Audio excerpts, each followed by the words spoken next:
Tak vážení a milí, rozhodol som si teraz pre vás takú špeciálnu epizódu natočiť, kde teraz momentálne hubárim a našiel som tu aj s mojimi kamošmi a našiel som práve jeden suchohryb.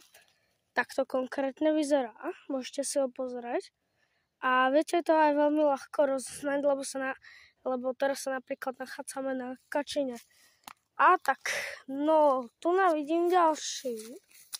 Takže to si tiež natočíme. Pane Bože, to je koľko. No, tu sú teda tie ďalšie. Sú aj niektoré malé. Jaj, dobre. Ideme to odniesť do hubárskeho košíka.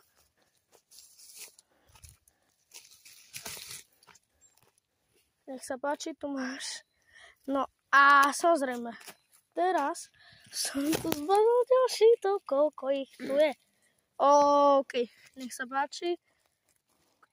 No a pokračujeme ďalej. Tu som videl ešte nejaké. Čakaj, tu som bol, nice. Tu je jeden krásny, prekrásny. Tak to vyzerá. A musím povedať, že niektoré hryby sú tu aj nejedlé. Videl som tam nejakého týpka po cestou, keď sme šli. No a samozrejme, toto je plesnivá. Viete to roznať podľa toho aj, že je to biele.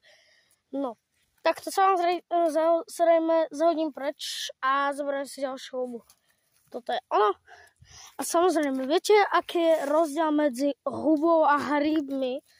Že huba je niečo ako plavkoidné. To znamená, že huba je ako keby druh plavky.